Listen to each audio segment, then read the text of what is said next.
Graça e paz, minha irmã querida do Salmo 128. Graça e paz, meu irmão querido do Salmo 128. Louvado seja o Senhor Jesus pela nossa vida e louvado seja o Senhor pela vida dos nossos familiares. Hoje é um domingo especial, não é? Louvado seja o Senhor porque estamos comemorando o Dia das Mães. E hoje eu quero fazer uma oração especial para os Dias das Mães. Hoje a oração vai ser dedicada às mamães, todas as mamães que estão nos seguindo aí pelo relógio mundial de oração, todas as mamães que estão com o nome escritos aí e por aquelas também que desejam um dia serem mães, né?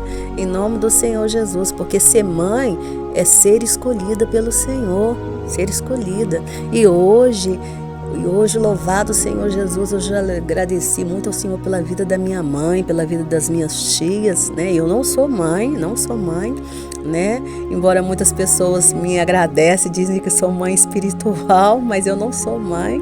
Mas como eu louvo ao Senhor pela vida da minha mãe, pela vida das minhas tias, pelas mães minhas amigas que são mães, cada carinho que eu recebo, eu falo, Senhor, carinho de mãe, porque mãe é mulher forte, né? Mulher batalhadora.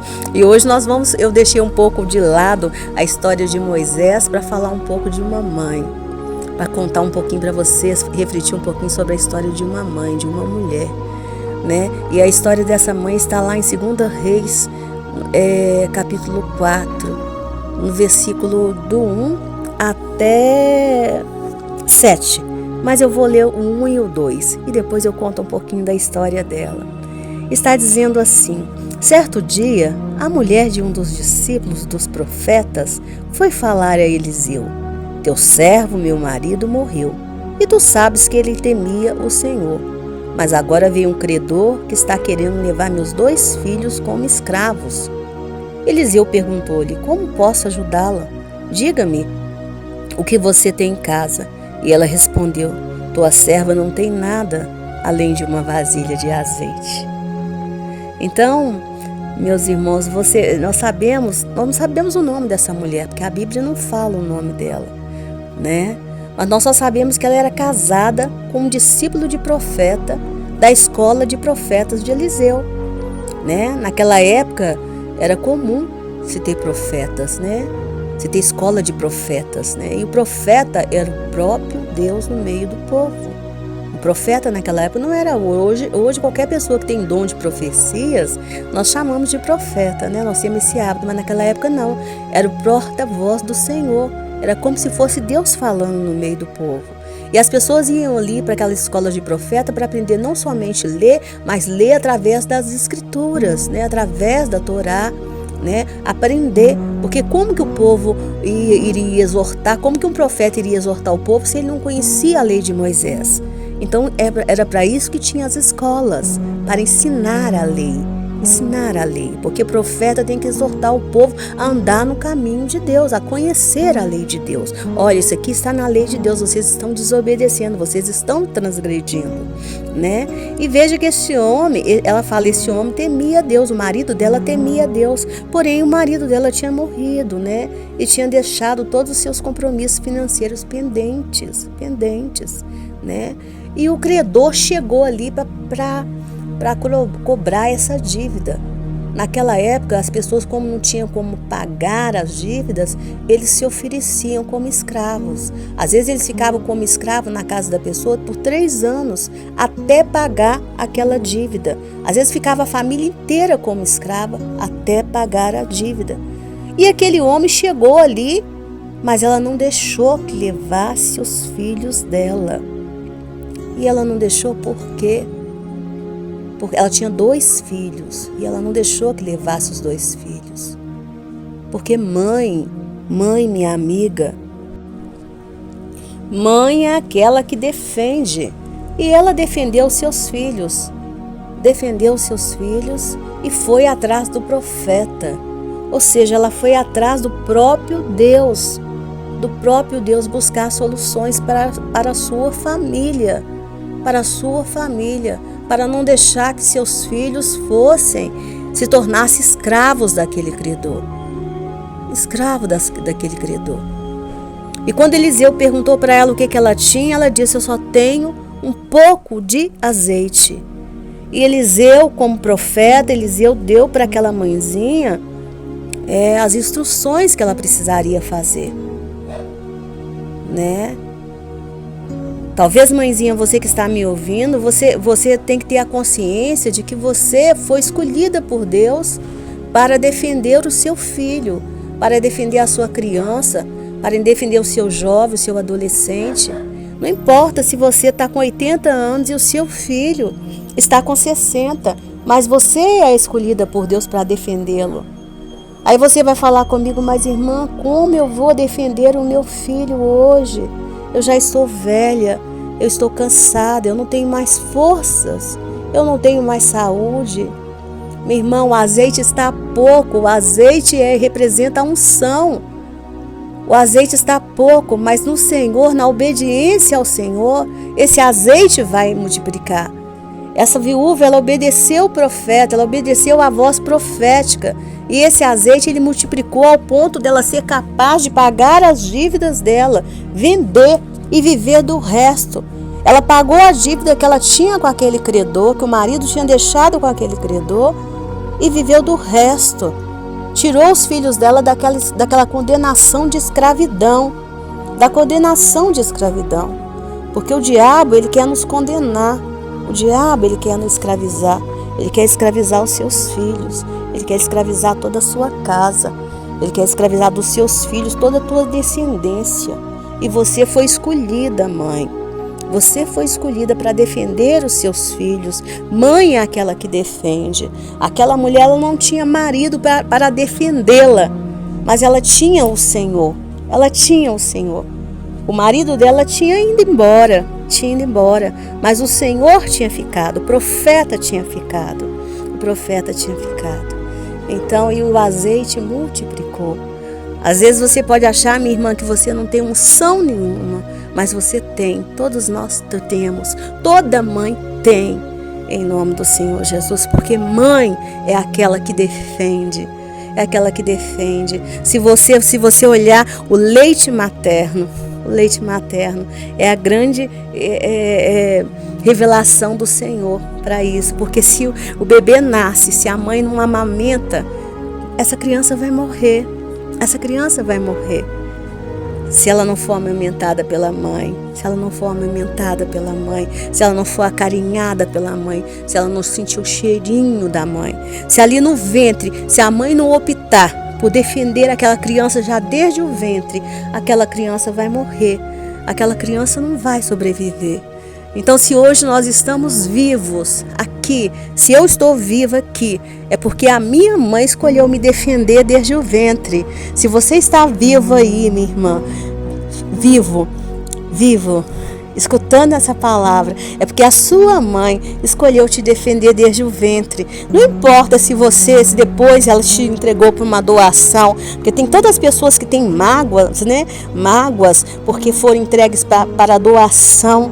Mas tem que pensar que aquela mãe, ela escolheu ter aquela gestação. Ela escolheu levar aquela gravidez até o fim. Porque mãe é que defende a vida do filho. Então vamos louvar, vamos agradecer, vamos pedir ao Senhor para dar saúde para essas mães. Mãe, você, mãezinha que está me ouvindo, você tem um poder do Senhor, uma unção do Senhor para defender o seu filho sempre. É uma oração, é um Deus te abençoe. Irmã, eu não sei como orar, mas simplesmente fala: Senhor, abençoe o meu filho. Senhor Jesus, faça meu filho parecido contigo. Não preciso falar muito, é só falar: Jesus, faz o meu filho parecido contigo. Jesus, perdoa os meus pecados, perdoa os pecados do meu filho, faça ele parecido contigo. Maria defendeu Jesus. Ela guardava tudo no coração, ela já sabia que o filho dela era escolhido do Senhor, que era o Filho de Deus que ela estava carregando no ventre. E ela defendeu, porque ela guardou tudo no coração. Se ela ficasse falando com todo mundo, eles teriam matado Jesus ainda na infância. Mas ela guardou tudo no coração. Dequessuri de Anás, às vezes em silêncio, uma mãe defende o seu filho, até mesmo em silêncio. Daquessuri de Anáceres de Miquessari de Anáceres. Então vamos orar. Hoje a oração é só por você, mãezinha. É só por você. Deus querido, Deus de amor, Deus de bondade, Paizinho, eu te louvo, meu Pai. Eu te louvo, meu Pai, pela vida da minha mãe. Eu te louvo pela vida das minhas tias. Eu te louvo, Senhor, pela vida de cada mãe que está me seguindo por esse ministério, Pai querido. Eu te louvo pela vida de cada mulher, Pai querido, que deseja um dia se tornar mãe. Pai querido, que o Senhor as proteja, que o Senhor dê para elas vida e saúde, Pai querido. Que o Senhor venha curar, Pai, todo o emocional de cada uma delas em nome do Senhor Jesus. Mas que, sobretudo, o Senhor venha transformar os filhos delas, Pai, em homens que temem o nome do Senhor. E em mulheres que temem o nome do Senhor. Para que essas mães possam ser honradas, para que essas mães possam ser felizes dentro dos seus lares, para que elas possam ver os netos, Pai, se alegrar e se alegrar da descendência delas, para que elas ainda na velhice possam dar frutos, Pai, frutos, Pai, frutos, para que ainda na velhice elas possam ter visões, elas possam ter revelações, Pai, elas possam, Senhor, profetizar sobre os netos, Pai, sobre os filhos dos filhos, assim como Abraão profetizou, assim como, Senhor, José profetizou. Tenha misericórdia, Pai querido, dessas mães. Senhor, que a fartura esteja na casa delas, que a alegria esteja na casa de cada uma delas, Pai querido. Tenha misericórdia, Pai querido. Abençoe, Pai. Abençoe essas famílias, Pai, com a bênção do Salmo 128, Pai querido. Abençoe em nome do Senhor Jesus. Se porventura tem alguma mãe chorando hoje, Pai, por causa do desgosto que é dado por algum filho, que esse desgosto pode se transformar em alegria, porque o Senhor é o Deus da transformação, Jesus. O Senhor é o Deus da transformação, aquele que transformou a água em vinho. Então transforma a índole, Pai, transforma a índole de todos os homens da nossa casa, transforma a índole de todas as mulheres da nossa casa, mas que as nossas mães possam ser cada vez mais honradas, porque o Senhor nos ensinou, Pai querido, a honrar pai e mãe, para que se prolongue os nossos dias na terra, para que tudo nos vá bem, Pai querido, para que tudo nos vá bem. Então abençoe, Pai querido, abençoe em nome do Senhor Jesus e nos perdoe, Pai querido, e nos perdoe pelas vezes, Senhor, que nós fizemos nossos pais, Senhor, derramarem lágrimas, pelas vezes que nós fizemos nossas mães derramarem lágrimas, Senhor. Nos perdoa, Pai querido, nos perdoa, mas nos ajuda, Senhor, a cobri-las, Senhor, de alegria em nome do Senhor Jesus. Nos ajuda, restaura os lares, Pai, que precisam ser reconstruídos, Pai, e se ajuda essas mulheres a serem honradas também pelos seus maridos, Pai, em nome do Senhor Jesus. Ajude elas a serem honradas pelos seus maridos, Pai, e dê para elas vida e saúde, Pai, em nome do Senhor Jesus. Te agradeço, Pai, porque a tua palavra que o Senhor me deu hoje, Pai, diz isso, que mãe é aquela que defende. Então que o Senhor venha defender essas mães, Pai, em nome do Senhor Jesus, para que elas tenham vida, saúde e honra, em nome do Senhor Jesus. Amém. Amém, minha irmã. Amém, meu irmão. Que o Senhor Jesus te abençoe, minha mãezinha querida. Que o Senhor Jesus te dê cada vez mais honra em nome do Senhor Jesus e transforme a sua família na família do Salmo 128 para a glória do nome do Senhor Jesus. Meu nome é Giovana Cristina. Tenha sempre em mim uma irmã para te ajudar em oração. Eu já falei, eu não sou a única intercessora desse ministério, mas sempre que o Senhor permitir eu estarei aqui para a glória do nome do Senhor Jesus, orando por você, pegando na sua mão e a gente orando junto em concordância para que sejamos saradas, curadas em nome do Senhor Jesus. E até o Senhor Jesus voltar, nós vamos estar aqui pedindo, clamando para que toda a nossa casa seja transformada na família do Salmo 128, para a glória do Senhor Jesus. Mas que chegar na presença do Senhor Jesus e ganhar um dia aquele abraço gostoso dele e ouvir, entra bendito de meu Pai, seja a tua maior ambição. O Senhor Jesus te abençoe. Um beijo, fique com Deus.